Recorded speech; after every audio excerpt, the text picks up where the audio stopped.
सामाजिक न्याय व अधिकारिता मंत्रालय भारत सरकार यांचे सामाजिक न्यायमंत्री आणि डॉक्टर बाबासाहेब आंबेडकर यांच्या विचारांचा खऱ्या अर्थाने वारसा जपणारे, ज्यांच्या आवाजात दम आहे, ज्यांच्या शब्दात लय आहे आणि लोकसभेतील आंबेडकरी जनतेचा बुलंद आवाज, नामदार रामदासजी आठवले साहेब यांना मी विनंती करतो की त्यांनी सभेला संबोधित करावं.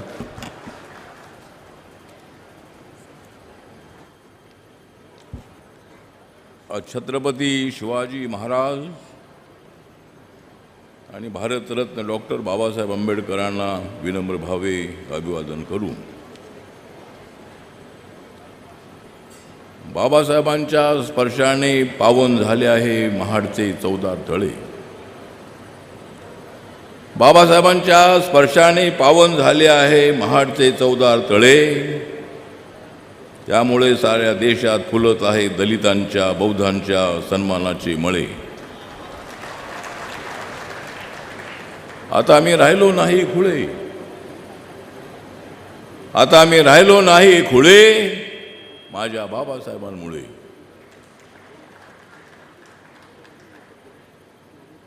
पुढच्या वर्षी 14 तळे सत्याग्रहाला पूर्ण होत आहेत वर्ष 100. साऱ्या देशात माझा भीम आहे 1 नंबर. आता आम्ही कसलेली आहे आमची कंबर, आता आम्ही कसलेली आहे आमची 100. आणि आता दलित ऐक्याचा आम्ही मजबूत करूया आपला अंबर. आज माननीय मुख्यमंत्री देवेंद्र फडणवीस यांच्या उपस्थितीमध्ये त्यांच्या हस्ते 55 कोटीच्या कामाचं भूमिपूजन आज या ऐतिहासिक दिवशी झालेलं आहे. संजय शिरसाट म्हणजे माझी ज्यांच्याबरोबर फार दिवसापूर्वी झाली होती छत्रपती संभाजीनगरमध्ये गाठ, माझी फार वर्षापूर्वी छत्रपती संभाजीनगरमध्ये माझी झाली होती ज्यांच्याबरोबर गाठ, ते सामाजिक न्याय मंत्री आहे संजय शिरसाट.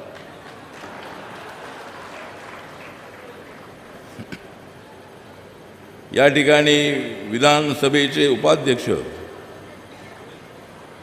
अण्णासाहेब बनसोडे, बऱ्याच लोकांना पडलेले आहे कोडे. विधानसभेचे उपाध्यक्ष कसे झाले अण्णासाहेब बनसोडे? अण्णासाहेब बनसोडे बौद्ध समाजाचे आहेत. अत्यंत ॲक्टिव्हपणे काम करणारे पिंपरी चिंचवडमधले नेते आहेत. आज या ठिकाणी भरत सेठ गोगावले, तुमचं नाव आहे भरत सेठ गोगावले आणि माझं नाव आहे रामदास आठवले.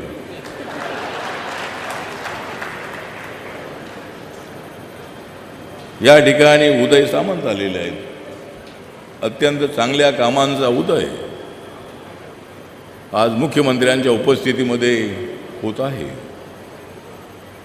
उदय सामंत हे उद्योगमंत्री आहेत. महाराष्ट्रामध्ये मोठ्या प्रमाणामध्ये इन्व्हेस्टमेंट आणण्याचा प्रयत्न मुख्यमंत्र्यांनी त्यांनी केलेला आहे आणि महाराष्ट्राला देशामध्ये नंबर 1 बनवण्याचा प्रयत्न आपला आहे. पण दिल्लीमध्ये नरेंद्र मोदींच्या नेतृत्वाखाली आम्हाला सुद्धा भारत नंबर 1 वर आणायचा आहे. सध्या 4 नंबरवर आहे, लवकरच 3 नंबरवर येणार आहे. सर्वसामान्य माणसाला न्याय देण्यासाठी आपल्याला सर्वांना काम करायचं आहे. या ठिकाणी सुनील तटकरे साहेब आहेत, खासदार आहेत, राष्ट्रवादी काँग्रेसचे अध्यक्ष आहेत. अजितदादा पवार साहेबांच्या मला आठवण येते. अजितदादा आजच्या या कार्यक्रमाला असते, पण आमच्यासाठी दुःखाची गोष्ट आहे की अजितदादा आज आमच्यामध्ये नाही. राष्ट्रवादी काँग्रेसचे 41 आमदार निवडून आणण्यामध्ये देवेंद्रजीचा तर मोठा वाटा आहेच आहे, पण अजितदादांचा, एकनाथ शिंदे साहेबांचा त्याच्यामध्ये मोठा वाटा आहे. आणि माझ्या रिपब्लिकन पक्षाचा पण त्याच्यामध्ये वाटा आहे. या ठिकाणी आदिती तटकरे या महिला आणि बाल कल्याणच्या मंत्री आहेत. प्रवीण दरेकर साहेब इथं आलेले आहेत.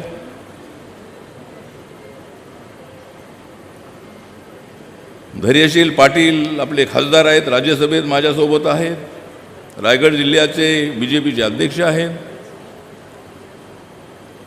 ज्योती वाघमारे या सोलापूरच्या आहेत. सोलापूरच्या ज्योतीचे वडील पॅन्थरमध्ये माझ्यासोबत होते, पण तो सुद्धा माझ्यासोबत राहायला पाहिजे होतं, पण तू तिकडे गेलीस. आणि एकनाथ शिंदे साहेबांकडे गेलीस म्हणून तू राज्यसभेवर आलीच. माझ्याकडे असते तर तू आली नसतीस.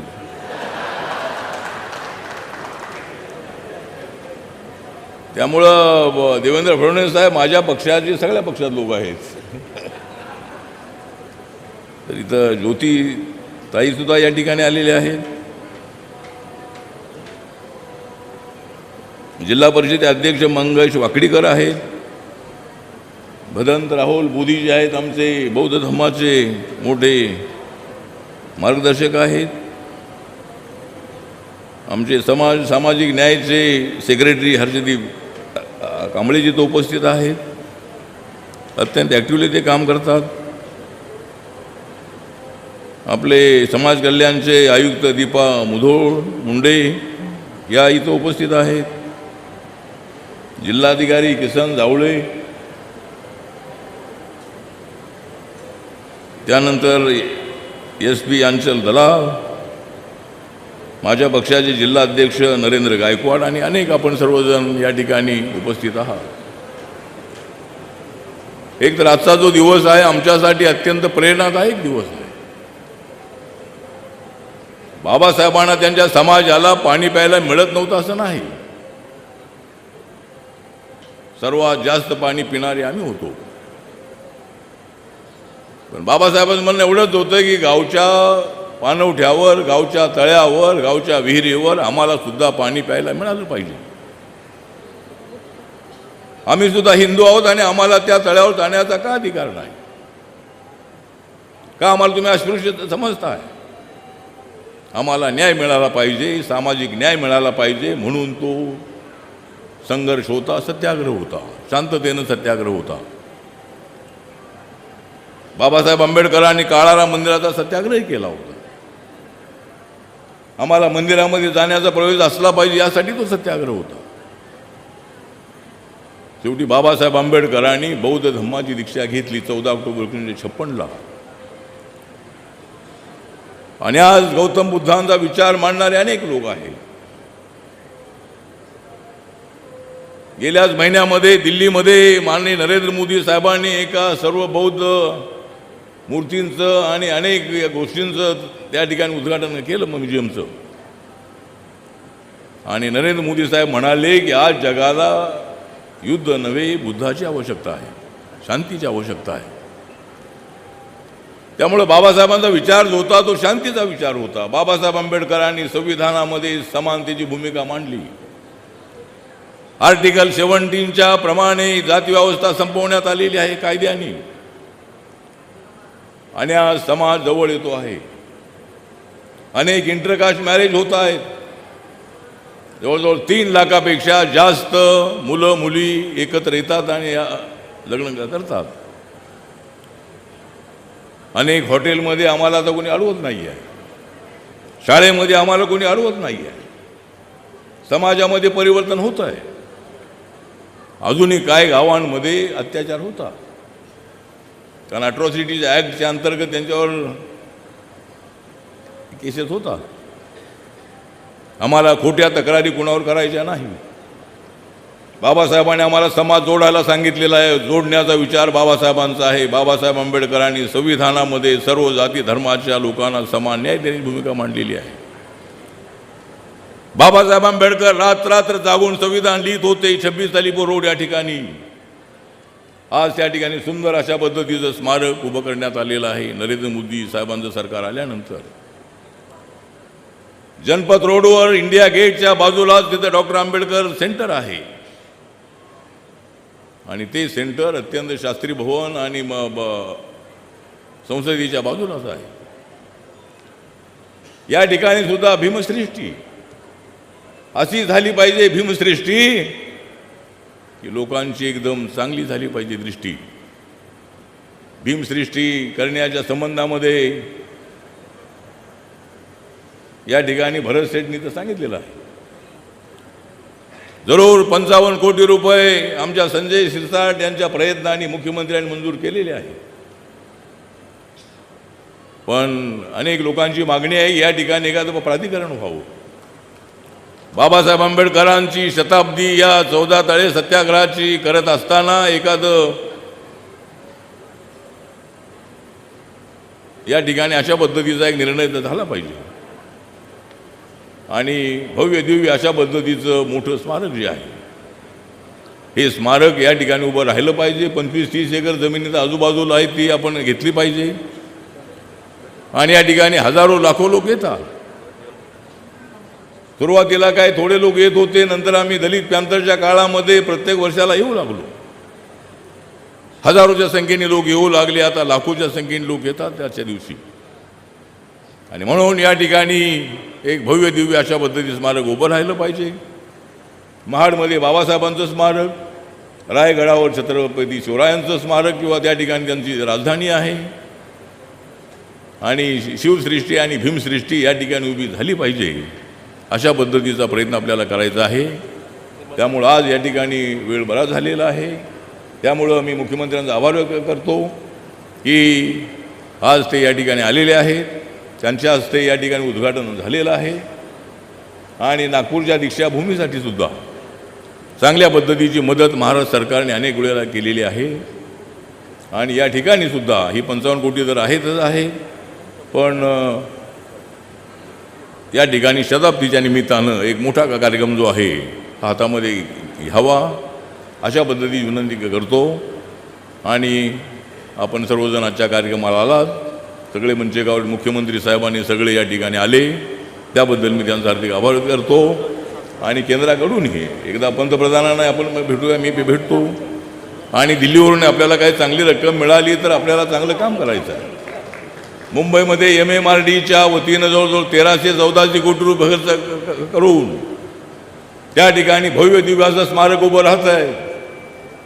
जगाला हेवा वाटेल अशा पद्धतीचं स्मारक, बाबासाहेबांचा 350 फुटाचा पुतळा, 100 फुटाचं फाउंडेशन.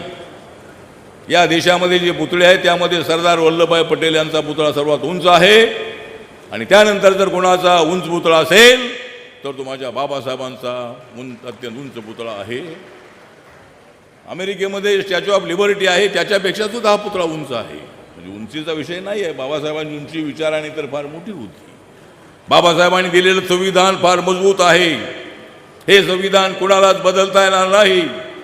हे संविधान बदलणार अशा पद्धतीची अफवा उठून या ठिकाणी बाबासाहेब आंबेडकरांचा कोणी अपमान करण्याचा प्रयत्न करू नका.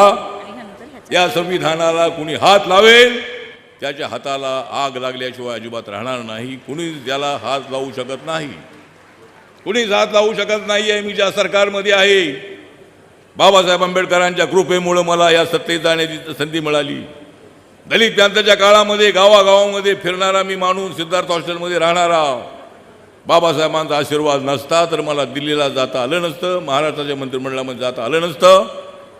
त्यामुळं बाबासाहेबांचा आमच्या पाठीमाग आशीर्वाद आहे, आपल्या सगळ्यांचा आशीर्वाद आहे. म्हणून आपण सर्वांनी मिळून जर आपण सगळेजण एकत्र आलो, बाळासाहेब आंबेडकर आज आल्यास तर बरं तर झालं असतं, पण बाळासाहेब इथं आज आले नाही, त्यांना निमंत्रण होतं. आणि बाळासाहेब आंबेडकर आणि मी, आमची सगळी जी शक्ती आहे, कधीतरी आम्ही सगळे एकत्र आलं पाहिजे, बाबासाहेबांचा कारभार पुढं चालवला पाहिजे आणि गोरगरीब माणसाला न्याय दिला पाहिजे. एवढंच मी या प्रसंगी सांगतो.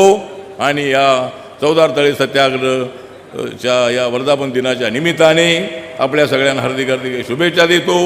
नमो बुद्धाय. जय भीम, जय भारत, जय महाड. धन्यवाद.